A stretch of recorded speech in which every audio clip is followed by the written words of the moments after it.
இந்த கோயிலுக்கு வந்தா பசின்றதே இருக்காது. பசின்றதே கிடையாது. எந்த நேரம் சாப்பாடு தான் இங்க அன்னதானம் நடந்துன்னே இருக்கும். இந்த கோயிலுக்கு 12 வருஷம் குழந்தை இல்லைன்னா கூட வந்து தொட்டில் கட்டினாங்கன்னா கண்டிப்பா அவங்களுக்கு குழந்தை பிறகுது. அதனால இந்த அம்மாவை நம்பி எல்லாமே நடக்குது. குழந்தை இல்லாதவங்க குழந்தை, கல்யாணம் ஆகாதவங்களும் கல்யாணம், குழந்தை இல்லாதவங்க தொட்டில மாலை புடவை வலியில பூ பழம் எல்லாம் வாங்கிட்டு போய் இந்த அம்மாவுக்கு செஞ்சுட்டு அதை அந்த அம்மாண்ட இருக்கிற பழம் வச்சு கொடுப்பாங்க. அந்த பழத்தை சாப்பிட்டு வேண்டிக்கணும். மாசம் ஆயிட்டு 5ஆம் மாசம் வந்து சாமிக்கு ஜட்டு தைக்கணும். சர்ப்பமா வருவாங்க. அப்படி அந்த அம்மா கண்ணுக்கு தென்பட்டாக்கா நாங்க போய் முட்டை பால் வாங்கி வச்சிருவோம். எந்த இடம், எந்த கோயில் பேரு சொல்லுங்களேன். இது வந்து புட்லூர் வந்து ஸ்டேஷன் வந்து புட்லூருங்க. நம்ம இங்க சொல்றது ராமாபுரம் பூங்காவனத்தம்மான்னு சொல்லுவாங்க. இந்த அம்மாண்ட வந்தா எந்த ஒரு குறையும் கிடையாது. ஆனா நம்ம பசுதோட வந்தா நம்ம சந்தோஷத்தோட தான் வரோம். நம்ம சவுண்டா பேசுங்க. தொட்டில் கட்டினாங்கன்னா அந்த 3ஆம் மாசத்துலயே சந்தோஷமா வராங்க. இன்னைக்கு பாத்தீங்கன்னா எவ்வளவு கூட்டம் பாருங்க. இன்னைக்கு ஃபுல்லாவே சீமந்தம் தான். தொட்டில் கட்டு போறவங்க தான் இங்க சீமந்தமே பண்றது. இந்த அம்மா கிட்ட அங்க வந்து நம்பி தொட்டில் கட்டினா அது குறையே கிடையாது. இந்த கோயில் எப்படி உருவாச்சு உங்களுக்கு ஏதாவது தெரியுமா? இந்த கோயில் எப்படி உருவாச்சா, சிவனும் பார்வதியும் வந்தாங்க. அந்த அம்மா 1.5 மாசம் கர்ப்பிணி. அவங்க வர சொல்ல அந்த அம்மா வந்து தண்ணி கேட்டுக்கிறாங்க.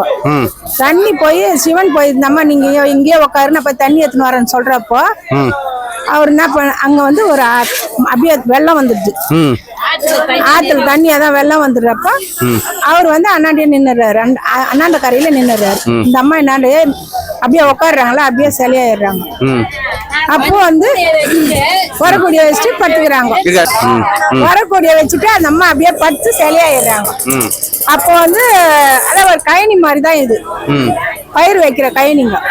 அப்போ வந்து ஏர் கழிப்புல ஏர் உயிர் சொல்ல அப்படியே ரத்தமா இதுவாச்சு. அப்பதான் அந்த அம்மா வந்து ஒருத்தருமே ஆமா ரத்தமா வடிகிறப்போ அவங்க இது மாதிரி சாமி அம்மா இங்கதான் இருக்கிறாங்க அப்படின்னு சொல்லிட்டு சாமி சொல்லிச்சு. அதான் ஒற்றுமை சாமி அழிக்க சொல்லிச்சு. அப்ப வந்து இந்த அம்மா இங்கேயே ஐதீகமாக்கி ஆயிட்டாங்க. இப்போ வந்து எல்லாருக்கும் பக்தர்களெல்லாம் என்ன வேண்டுதெல்லாம் எல்லாருக்குமே நல்லதுதான் நடக்குது. குழந்தை இல்லாதவங்களுக்கு, கல்யாணம் ஆகாதவங்களுக்கு, வேலை வாய்ப்பு எல்லாருமே நல்லா நடக்குது. அதனால இந்த அம்மாவை நம்பி எல்லாமே வராங்க. அதிகபட்சம் எங்க இருந்தெல்லாம் வராங்கன்னு நினைக்கிறீங்க? மலேசியாவில இருந்து வராங்க, அமெரிக்காவில இருந்து வராங்க, பெங்களூர்ல இருந்து வராங்க, எல்லா ஊர்ல இருந்து வெளிநாட்டு ஆளுங்க எல்லாமே வந்து இந்த மாதிரி தொட்டில் கட்டுறாங்க. அதிகபட்சம் வந்திருக்கு என்னென்ன வேண்டுதல் நினைச்சிட்டு வருவாங்க? அது குழந்தைக்காக தான் பெரும்பாலும் குழந்தைக்காக தான் வருவாங்க. சரியா, குழந்தைக்காக வருவாங்க. கல்யாணம் ஆகாதவங்க கல்யாணம் ஆகும், குழந்தை இல்லாதவங்க குழந்தை பிறகுது. 5ஆம் மாசம் வந்து சீமந்தம் பண்றாங்க. அம்மாவுக்கு ஜட மாலை புடவை வச்சு. நோய் நொடி இருந்தா கூட சரியாயிட்டு அந்த பழத்தை வச்சு ஜூஸ் போட்டு சாப்பிட்டோம்னா அந்த நோய் நொடி எல்லாம் கூட நல்லா போகுது. ஓகே, இந்த அம்மா எங்க இருந்து வந்தாங்கன்றது உங்களுக்கு தெரியுமா? இந்த அம்மா மலையனூர்ல இருந்து வந்தாங்க. மலையனூர்ல இருந்து நிறைய பேர் ஜோடி செட்டு வந்து வைப்பாங்க. நான் அப்படி கேக்குறேன். ஜோடிச்சதெல்லாம் கிடையாது. இது தானா நார்மலா வந்தவங்க. சிவனம் பார்வதியும் வந்தவங்க. இப்போன்னா அந்த சிவனம் பார்வதியும் கொடிக்க படியா இருந்துட்டு போய் படுக்குறாங்க, உட்காடுறாங்க, படுத்துங்கிறாங்க. அந்த அம்மா இந்த மாசமா படுத்துட்டு இருக்காங்க. ஆமா, மாசமா படுத்துங்கிறாங்க. ஏன்னா கொடிக்க படியா இருந்துட்டு போய் படுத்துட்டு இப்போ நம்ம வர ஜனத்துங்களுக்கு அவங்க படி அழுகுறாங்க. இப்ப நாங்க கடை வைக்கிறவங்களுக்கு எல்லாமே அவங்களுக்கு படி அழுகுறாங்க. அதே மாதிரி குழந்தைக்காக வரவங்களுக்கும் குழந்தை கொடுக்குறாங்க. ஓகே, இப்பதான் பத்திரம் நிறைய பேர் வராங்க. ஆரம்ப கட்டத்துல எப்படி அதை ஆரம்பிச்சாங்க? ஆரம்பத்துல வந்து சின்ன கோயிலா இருந்தது. ஆரம்பத்துல சின்ன கோயில், அதுக்கப்புறம் பிரபலம் ஆயிடுச்சு. எத்தனை வருஷத்துக்கு முன்னாடி இருக்கும் நினைக்கிறீங்க? அது இருக்கும் 2022ல இருந்து கல்யாணம் பண்ணி வந்ததுல இருந்து எனக்கு வந்து 42 வருஷம் ஆகுது கல்யாணம் ஆகி எனக்கு. அப்ப பார்க்க சொல்ல சின்ன கோயில், அதுக்கப்புறம் இதுவாயிடுச்சு. 12 வருஷம் குழந்தை இல்லைன்னா கூட வந்து தொட்டில் கட்டினாங்கன்னா கண்டிப்பா அவங்களுக்கு குழந்தை பிறகுது. அதனால நம்பிக்கை வச்சு வராங்க. அந்த அம்மா மேல நம்பிக்கையோட வந்து செய்யறாங்க. நம்பிக்கை இது நடக்குது. அதனால அம்மா கிட்ட அந்த குறை வந்துட்ட கிடையாது. இங்க வந்து குளிக்கிறதுக்கு வசதினா எல்லாம் கட்டினுக்குறாங்க. இப்போ எல்லாமே தனித்தனியா கட்டுறாங்க. இப்பதான் இது பண்ணின்னு வந்துங்கிறாங்க. இன்னும் 1 வருஷத்துல இது எல்லாமே இதுவாயிடும். பாத்ரூம் இல்லைன்னு எல்லாம் நிறைய பேர் குறைப்படுறாங்க. பாத்ரூம் மட்டும்தான் இருக்கு, குளிக்கிற இடம் இல்லை லேடிஸ்க்கு மட்டும். இங்கே எல்லாமே குளிக்கிறதுனால கொஞ்சம் கஷ்டப்படுறாங்க. அதுக்கும் ரெடி பண்ணின்னு இருக்கிறாங்க. எல்லாமே எல்லாமே ரெடி பண்ணிக்கிறாங்க. ஒன்னொன்னா வந்து நிற்குது. இந்த அம்மாண்ட வந்து தொட்டில் கட்டுறது, அதே மாதிரி குழந்தை அது கல்யாணம் ஆகாதவங்க, குடும்ப கஷ்டம் நம்மளுக்கு எதனா ஒரு குறைன்னா வந்து அந்த அம்மாவை நினைச்சு ஒரு பழம் வச்சு சாப்பிட்டு போனாலும் சரி, அந்த பழத்தை வீட்டுக்கு எடுத்து கட்டினாலும் சரி, நல்லபடியா நடக்குது. ஓகே, இந்த அம்மாவை யாராவது கண்ணால பாத்துருக்காங்களா, உணர்ந்திருக்குன்னு யாரும் வந்து சொல்லிருக்காங்களா? அம்மா கண்ணால நம்ம பார்க்க முடியுமா? அந்த அம்மா போய் நம்ம கண்ணால இல்ல, நிறைய கோயில்ல சொல்லுவாங்க, நான் அந்த அம்மாவை பாத்துருக்கேன், நான் தூங்கும் போது கனவுல வந்தாங்க, அது வந்தாங்க, ஏதாவது வருவாங்க, அப்படி வருவாங்க. ஓகேங்களா? அதே போல உங்க கனவுல யாரா வந்திருக்காங்களா, யாரா சொல்லிருக்காங்களா கேக்குறேன். வருவாங்க, சர்ப்பமா வருவாங்க. அப்படி அந்த அம்மா கண்ணுக்கு தென்பட்டாக்கா நாங்க போய் முட்டைப்பால் வாங்கி வச்சிடுவோம். சரியா? எதுக்கு அந்த முட்டைப்பால்? நாகத்தம்மா சாப்பிடுவாங்க, நாகத்தம்மா இருக்கிறாங்கல்ல, அம்மா சாப்பிடுவாங்க. அப்போ நம்மளுக்கு எந்த தோஷமும் வராது. அதனாலதான் இப்ப குழந்தைக்காக வந்தா ஒரு அம்மாவுக்கு செய்யறது கிடையாது. இந்த அம்மாவுக்கு நாகத்தம்மாவுக்கு ஃபர்ஸ்ட் செஞ்சுட்டா உள்ள போவோம். குழந்தைக்காக வந்தா தொட்டில மாலை புடவை வலியில் பூ பழம் வாங்கிக்கின்னு சூளத்துல பழம் ஊத்திட்டு கற்பூரம் ஏற்றிட்டு கோயில் ஃபுல்லா 11 சுத்து சுத்திட்டு நாகத்தம்மாவுக்கு புடவை மாலை தொட்டில் குங்குமஞ்சா கொட்டிட்டு உள்ள இன்னொரு புடவை மாலை வலியில் பூ பழம் எல்லாம் ஏற்றும் போது அந்த அம்மாவுக்கு கொடுத்தோம்னா அவங்க சாமிக்கு போட்டுக்குவாங்க. நாங்க கொடுத்து அனுப்புற பழத்துல வச்சு கொடுப்பாங்க. அந்த பழத்தை சாப்பிட்டு வேண்டிக்கிறாங்கன்னா மாசம் ஆயிடுவாங்க. 5ஆம் மாசம் வந்து சாமிக்கு ஜடு கொடுப்பாங்க. ஓகேம்மா, நிறைய பேர் பார்த்தோன்னா சாப்பாடு அன்னதானம் எல்லாம் போடுறாங்க.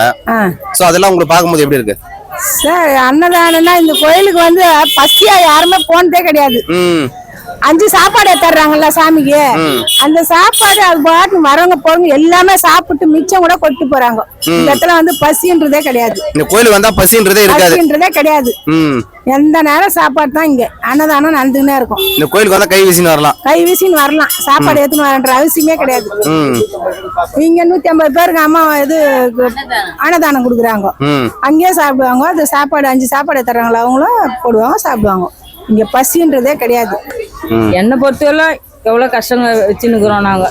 ஆனா நான் என் கஷ்டத்துக்கு வந்து இன்னைக்கு சூழ்நிலை நான் அதாவது இருக்கப்பேனா இருக்க மாட்டேனான்னு அந்த மாதிரி கஷ்டம். ஆனா இந்த அம்மான்னு வந்து பரவாயில்ல, நான் வியாபாரம் பண்றேன், ஏதோ ஒரு கஷ்டத்தை ரொம்ப நோக்கின்னு போயினுக்குது. அதாவது கோயிலுக்கு வரணும்னா எப்படி வரணும்? இந்த கோயிலுக்கு வரணும்னா புட்லூர்ல எங்கிருந்து வரணும்னு கேக்குறீங்களா? எங்க இருந்தனாலும் வரலாம். வந்தாக்கா எல்லாமே நல்லதுதான் நடக்கும். பெங்களூரு மைசூரு எல்லாம் வெளியூர் நாட்டுல இருந்தாலும் வராங்க, நம்பி வராங்க, குழந்தைக்காக வராங்க. இங்க இருக்கக்கூடிய பக்தர்கள் எதை நம்பி நிறைய வருவாங்க நினைக்கிறீங்க? அந்த அம்மாவை நம்பிதான் வராங்க. அம்மாவை நம்பி எல்லாமே நடக்குது. அது இப்ப நிறைய பேர் சீமந்தெல்லாம் பண்ணுவாங்க இல்லையா? அந்த சீமந்தம் வந்து என்ன கிழமைல இருந்து ஸ்டார்ட் ஆகும்? வளர்ப்பிறையில இருந்து ஸ்டார்ட் ஆகும். வளர்ப்பிறையில தான் அதிகமாகும். அதே மாதிரி முகூர்த்த நாள்ல நிறைய வரும். அதிகமா வரும். எத்தனை பேர் மினிமம் வருவாங்க நினைக்கிறீங்க? நிறைய பேர், எவ்வளவு பேர்னாலும் பண்ணலாம். இவ்வளவு பேர்னாலும் எல்லாம் கிடையாது, நீங்க எவ்வளவு பேர்னாலும் பண்ணலாம். என்னன்னா நம்ம முன்கூட்டி வந்து இப்போ புக்கிங் பண்ணிட்டோம்னா ஸ்ட்ரைட்டா போயிட்டு கொடுத்துட்டு வந்துட்டு அவங்க பண்ணிட்டு போயிட்டே இருக்கலாம். இப்போ புதுசா வராங்க வந்து சீமந்தம் பண்ணா அவங்க லைன்ல நிக்கணும், டோக்கன் வாங்குறதுக்கு ஒரு லைன் நிக்கணும், ஜடமாலை வாங்குறதுக்கு லைன் நிக்கணும், எல்லாத்துக்கும் நம்ம லைன்ல நின்று இது பண்ணணும். அதனால நம்ம முன்கூட்டியே புக்கிங் பண்ணிட்டோம்னா அது நம்மளுக்கு புக்கிங் பண்ணிட்டா ஸ்ட்ரைட்டா அனுப்பிச்சு விட்டுருவாங்க.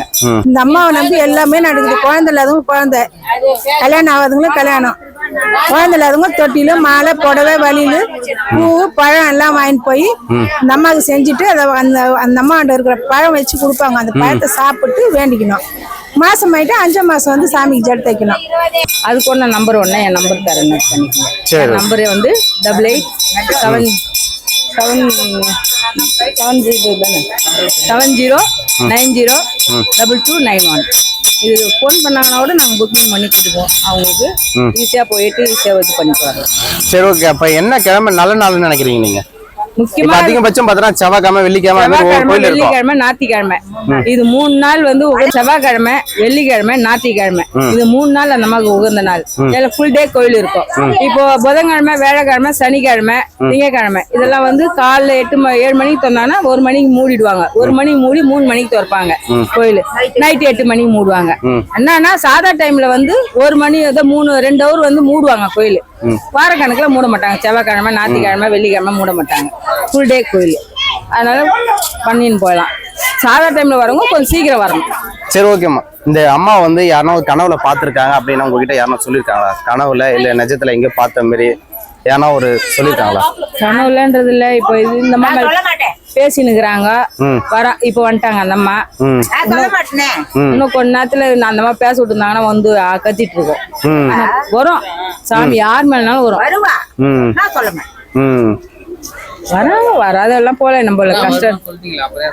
இல்ல சொல்றேன், இப்போ உங்ககிட்ட காசு நான் கொடுத்துட்டேன், மறந்துட்டேன்னா நைட்டு கரெக்டா வந்து சொல்லும்.